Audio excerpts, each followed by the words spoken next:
I stood at my office window, 40 stories above Manhattan, watching my family's car pull up to the building.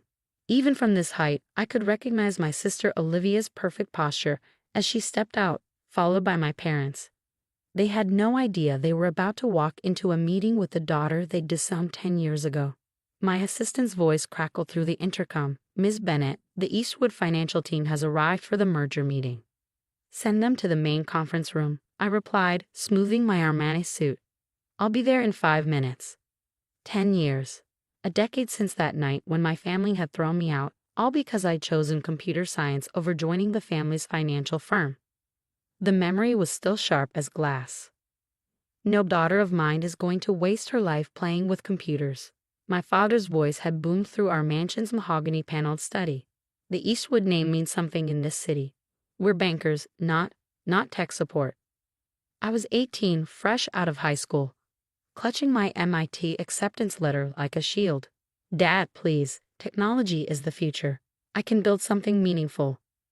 Meaningful? My mother's laugh had been cold as winter.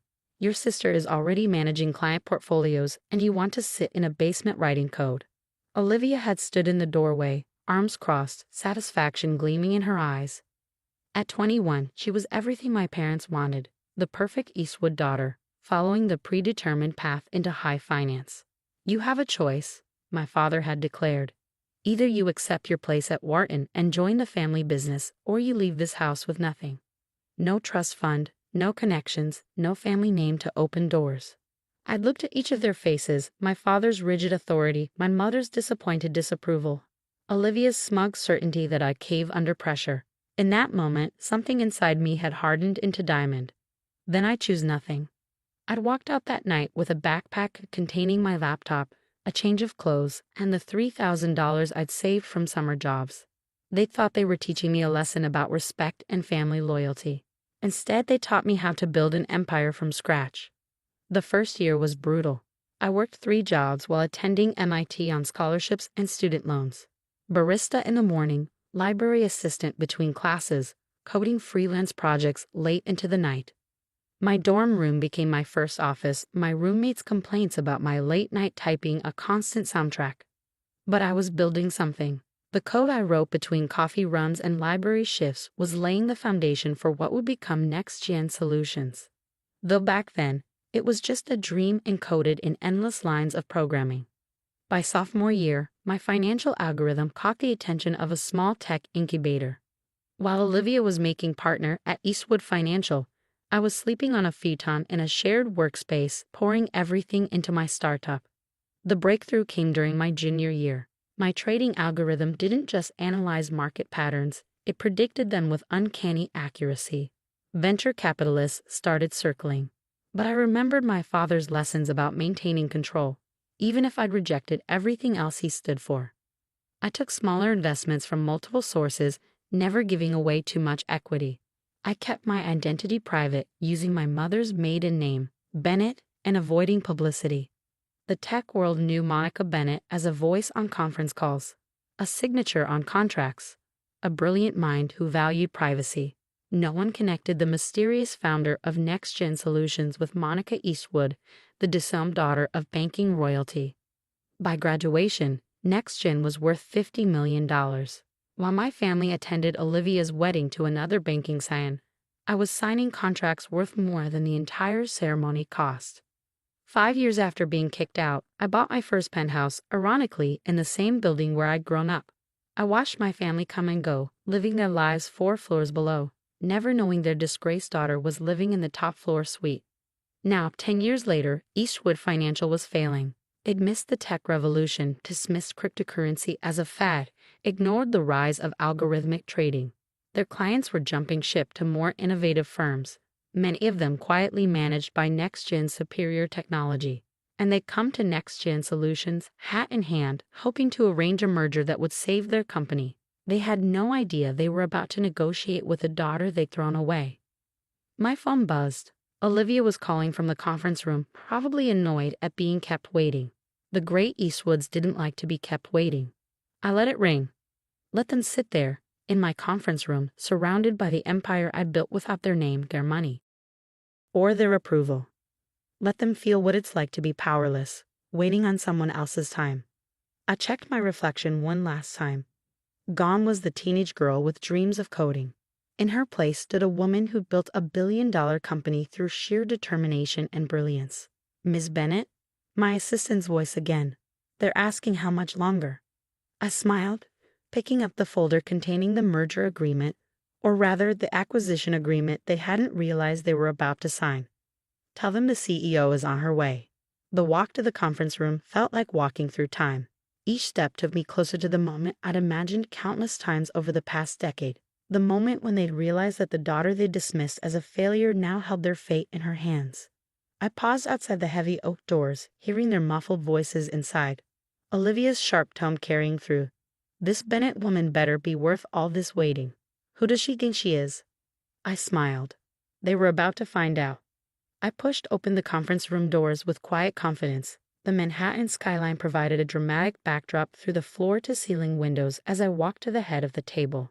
My family's expressions shifted from annoyance to confusion to absolute shock. My father half rose from his chair, his face draining of color. My mother's hand flew to her throat. Olivia's mouth actually fell open, her perfect composure shattering. "Monica," she whispered. "Hello, family." I set my folder down carefully. "Or do you prefer to keep this strictly professional? Ms. Bennett works too." This is impossible," my father stammered. "You're Monica Bennett, the founder of NextGen." I smiled, taking my seat, surprised to see what playing with computers can accomplish. My mother found her voice. "But all these years, you've been here in New York?" "In the penthouse 4 floors above you, actually." I opened my folder, enjoying their stunned expressions. "Now shall we discuss the merger, or rather, the acquisition?" "Acquisition?" Olivia's voice cracked. "What do you mean, acquisition?" I nodded to my assistant, who began distributing documents. NextGen Solutions has already acquired a controlling interest in Eastwood Financial through various shell companies over the past year. This meeting isn't to negotiate a merger. It's to discuss the terms of your surrender. My father's face turned red. "You can't do this. We're family." "Family?" I cut him off sharply. "You lost the right to that word 10 years ago. Remember? No daughter of mine is going to waste her life playing with computers." Those were your exact words, weren't they? Silence fell over the room. Even our lawyers seemed to hold their breath. "Your company is failing," I continued calmly. "Your trading systems are obsolete. Your clients are leaving in droves. Half of them have already secretly transferred their accounts to firms running NextGen's technology." I stood up, walking to the window. "You kicked me out for choosing technology over banking. Now technology is going to swallow your bank whole." "Monica, please," my mother tried, her voice honey-sweet. "We can work this out as a family. We were wrong about you, obviously. Look at everything you've built." I turned back to face them. "Everything I built without you. Without your name, your connections, your money. That's what makes this so delicious. I succeeded not in spite of you throwing me out, but because of it." Olivia shuffled through the acquisition papers, her hands trembling. "These terms, you're going to dismantle the entire company." "Not dismantle, modernize."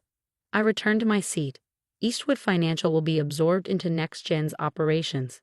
Most of your lower-level employees will keep their jobs. They don't deserve to suffer for your failures." "But the executive team," I smiled coldly. "Well, I hear there's an opening for a barista at the coffee shop where I worked my first year of college. You would destroy your own family's legacy." My father's voice shook with rage. "My legacy is NextGen. You made it very clear I had no part in the Eastwood legacy when you threw me out." I pushed the contracts forward.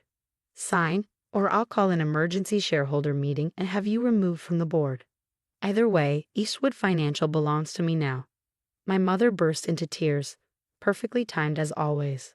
Olivia looked like she'd swallowed something sour. My father just sat there, decades of arrogance crumbling before my eyes. One by one, they signed.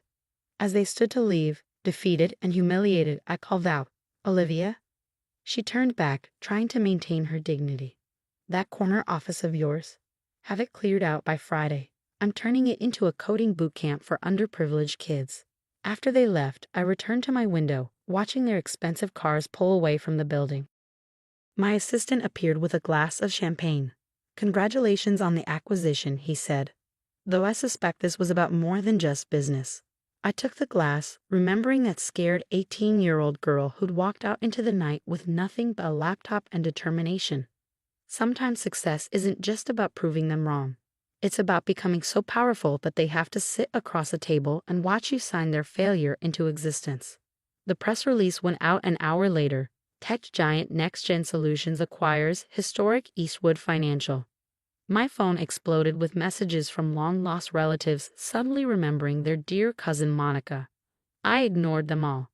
The next week, I moved my office into the former Eastwood Financial headquarters. I had all the old portraits taken down, the generations of stern-faced bankers who'd built their fortune on tradition and exclusion. In their place, I hung a single framed photo, my old student ID from MIT. My family still tries to contact me sometimes, through lawyers and intermediaries. They want to reconcile now that I'm worth billions, but I learned long ago that true family doesn't have a price tag. The company? It thrived. NextGen's technology revolutionized the financial industry, while the Eastwood name faded into obscurity.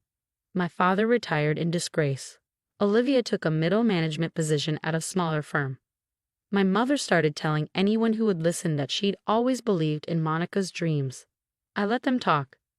Sometimes, late at night, I look out from my office window at the city below.